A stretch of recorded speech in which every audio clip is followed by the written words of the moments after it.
बाबा नंद सिंह जी महाराज। जन्म कथा बाबा नंद सिंह जी की। बड़ोदरा भेजना। एक बार बाबा जी ने कहा कि बड़ोदरा जाओ। आज्ञा मानकर जब हम बड़ौदाई सरदार जोरावर सिंह के साथ जाने लगे तो हमें अंदर बुलाकर कहा कि बड़ोदरा की संगत को कभी समय नहीं मिला। बहुत समय हुआ है कि जब हम पहले कुछ समय जंगल में रहे थे, अब आप जाकर संगत को साथ मिलाओ और साथ लेकर आना। हम वहाँ जाकर कई दिन कीर्तन करने के बाद जब संगत को प्रार्थना की कि तो उठकर संगत साथ चल पड़ी। एक बस भर कर संगत को जोरडी लाए, जहाँ पर बाबा जी भी आ गए थे।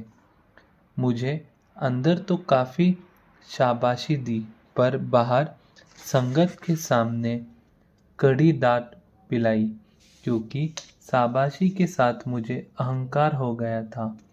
इस डांट के साथ मेरा सारा अहंकार तो उतर गया, पर साथ ही मन गिरती कला में चल गया। इतनी संगत को लाए, ये क्या कहते होंगे, इसलिए अब यहाँ रहना ही नहीं। सो जोरडा से नानकसर डेरे पर आ गए। वहाँ आकर जब घर जाने की आज्ञा मांगी तो फिर बहुत डांटा।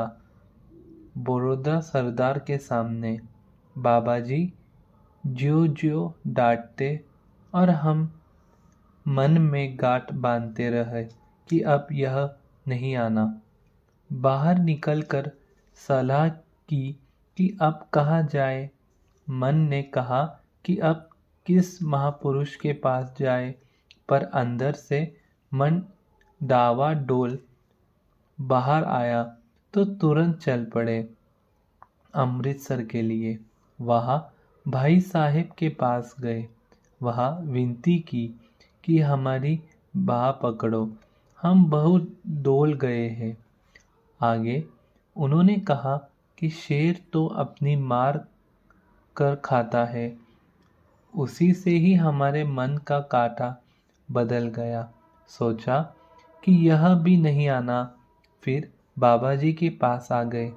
उन्होंने आते ही गले लगा लिया, क्योंकि हुक्म है, जो सरणी आवे तिस कंठ लावे, इहु बिरद स्वामी संदा।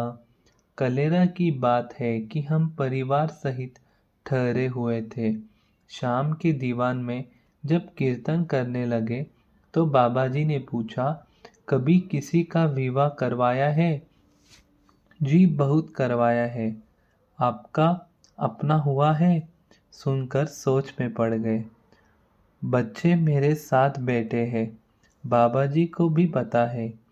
इस प्रश्न में कोई राज है, पर मैं चुप ही रहा। फिर कहने लगे, सिख की सूरत में विवाह तो गुरु के चरणों के साथ होता है। तेरा हुआ है? मैं फिर चुप रहा। अगर नहीं हुआ तो आज करा लो। मैं बहुत हैरान कि मैं क्या कहूँ। ले फेरे पढ़, तेरा विवाह करे। तो मैं कीर्तन करने लगा तो कहने लगे, ऐसे नहीं, पहले विवाह करने वाले को तो बुला, उसके बिना विवाह नहीं होता। जी मुझे समझ नहीं आया। समझा देते हैं, कहकर आप ही शब्द पढ़ा। अपनी पिंडली पर हाथ मारकर खास तर्ज के साथ इस अंदाज में, संता की होई दासरी, बेने दासरी, एह अचारक सिखरी, हर पहिलडी लावा। ले अब विवाह करवाने वाला आ गया है। फिर 4 लावा पंडिया। तब पता चला कि गुरु ग्रंथ साहिब जी का इन लावों के उच्चारण का पहला भाव ही यह था जो आज समझ पड़ी। देहरादून में एक बार फरमाया कि हम तो चाहते हैं कि डेरे पर सुजान सिंह ठहर कर तो हम बाहर रहा करेंगे। कभी आ गए और संगत का दर्शन करके चले गए, पर यह मानता ही नहीं। धन बाबा नंद सिंह जी। बाबा नंद सिंह जी ने जो हमें इस कथा में समझाया है कि एक सिख की शादी गुरु के चरणों से होनी चाहिए, जो आज के टाइम पे हमारी है ही नहीं। हमारे कितने अभाग्य है जो हम बाबा नंद सिंह जी के समय में नहीं थे, वरना हमारी भी शादी उस गुरु चरणों से हो जाती थी। धन बाबा नंद सिंह जी, ऐसे बाबा नंद सिंह जी जिनको गुरु नानक ने साक्षात दर्शन दिए थे गुरु ग्रंथ साहब जी में से। आज के टाइम पे हम तो गुरु ग्रंथ साहब जी को वो नज़र देख ही नहीं पाते जो नज़र से बाबा नंद सिंह जी देखा करते थे। बाबा नंद सिंह जी को प्रत्यक्ष गुरु नानक पातशाह के दर्शन होते थे गुरु ग्रंथ साहब जी में से। और हम वाहे गुरु, धन बाबा नंद सिंह जी, धन बाबा नंद सिंह जी महाराज।